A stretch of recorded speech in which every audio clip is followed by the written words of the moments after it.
Hello friends. In this video, we will get acquainted with another Zigbee controller from the well-known manufacturer Moes, made in the form factor of a remote control.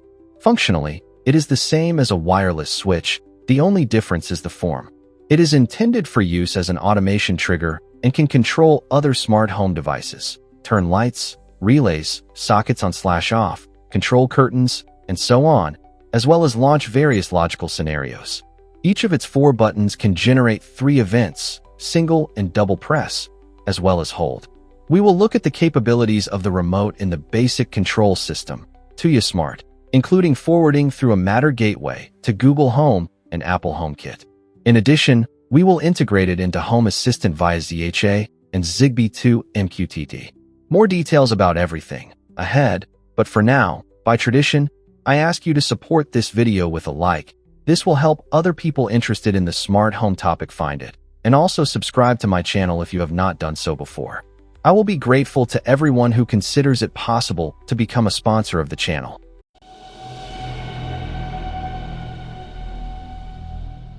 So, as I already said, the hero of this review is a wireless logical remote, measuring 130 by 45 by 15 millimeters, powered by a CR2032 battery. The device is equipped with 4 buttons, each of which can generate 3 types of presses, a total of 12 events. The manufacturer claims a lifespan of up to 500,000 presses. Interface: Zigbee 3.0. For the native ecosystem, a gateway is required. For alternative ones, the presence of a Zigbee coordinator. The device comes in a branded box, designed in the style of the Star Ring series devices. Reviews of some of them I will leave via a link in the description. On the front side of the box, there is an image of the remote in white and black. I ordered the black one. On the back side, there are brief technical parameters, which I have already described. The package contents are as concise as possible. In the box, there was only the remote and the manual, nothing else. If someone was counting on a wall holder, it is not here. The manual unfolds into quite a large sheet. It is written in several languages and contains the basic information about the parameters and capabilities of the device and the method of its connection. We will look at all this later in the video. The hero of the review is made in the shape of a classic compact remote.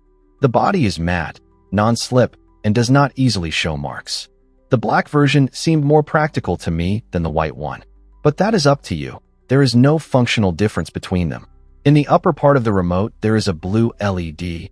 It visualizes button presses so that it is clear to you whether the command has gone through or not. The buttons themselves are arranged vertically and have markings in the form of small circles. They are not touch-sensitive, as it may seem. Each press has a soft click. As I already said, there are 3 press options for each button. On the back side, there is a sliding cover closing the battery compartment. Here too, everything is in the style of classic remote controls. The manufacturer used a coin cell battery, CR2032, as the power source. Although it seems to me that there is more than enough space here, if not for a pair of AAA cells, then at least for a higher capacity CR2450. But we will see later how long the charge actually lasts. I cannot say that I saw any special need for disassembly here, but since it is very simple, just 1 screw and several clips, let us see what is inside. The body opens into 2 halves, and the remote itself is a board inside it. There is a magnet in the rear half of the body, so the remote can be mounted vertically on any metal surface. Perhaps this explains the absence of a wall holder, but in that case they could have included a metal plate on double-sided adhesive tape. One of the standard Zigbee chips from Tuya is used here, ZS3L. By the way, it was indicated in the specification table on the box. On the right, you can see the antenna traced on the board.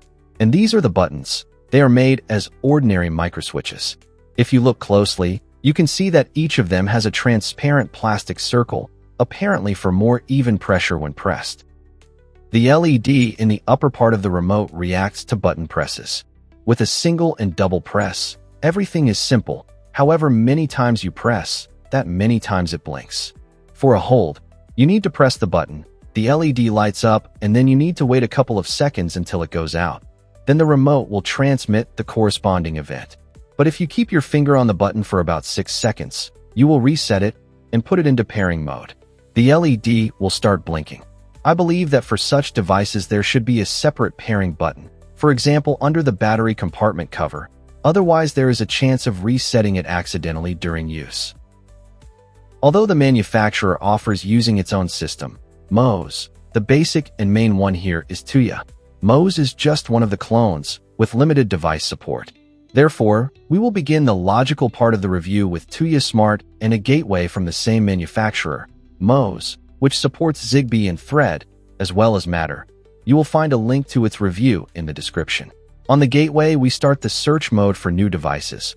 On the remote, I hold the button until the LED starts blinking. The connection went fine. The remote was identified correctly. At least they did not save on the Tuya license, and that is good. The plugin is exactly the same as for any wireless Zigbee switch. A separate tab is made for each button. We scroll between them and assign actions for each press type. Everything here is simple and clear.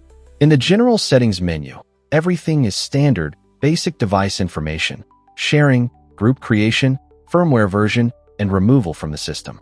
No additional settings were found. As I already mentioned, the gateway to which I connected the remote supports Matter and is connected to Google Home and Apple Homekit. Compatible devices are automatically forwarded into these systems. As we can see, the remote appeared in Google Home as 4 separate entities. They do not have any settings, but they can be used in automations with other devices added to the system, even non-Tuya ones.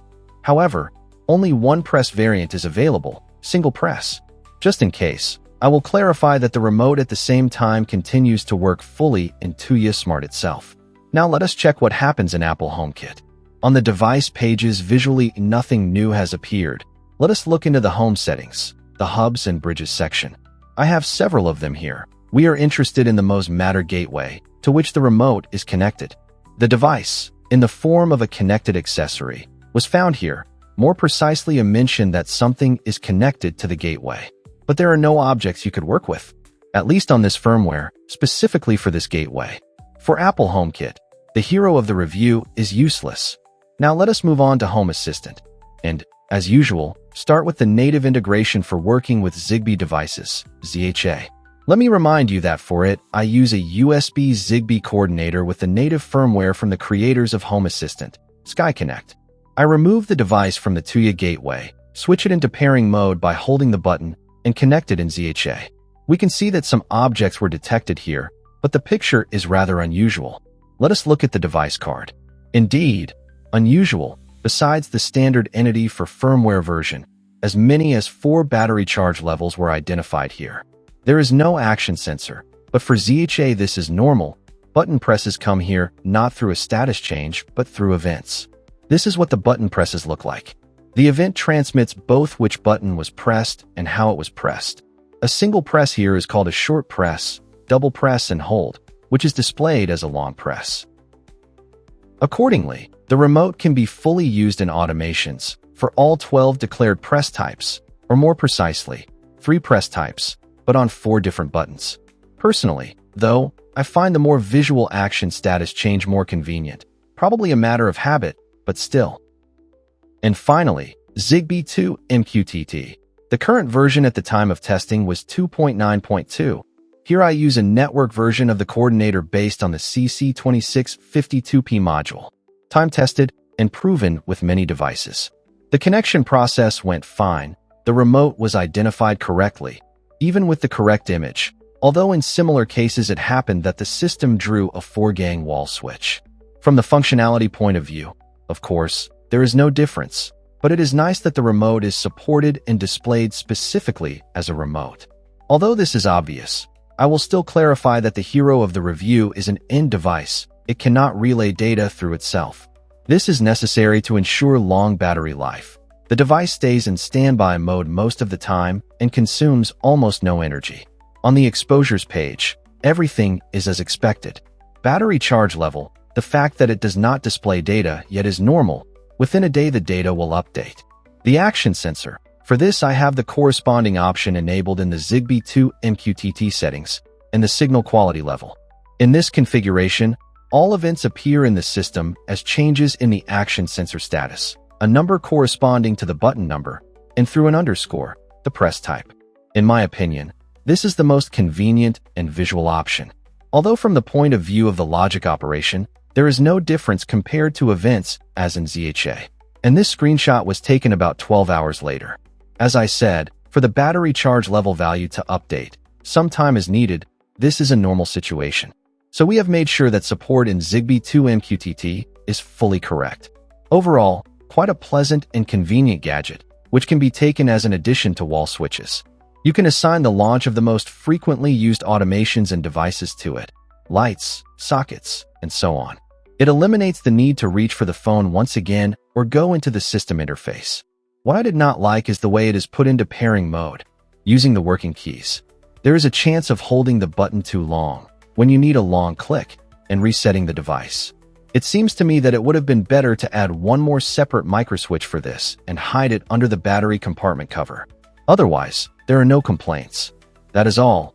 I hope the video was useful and interesting for you. Write in the comments everything you think about this device. I will be grateful for your likes, and anyone who has the desire and the ability can use the channel sponsorship function.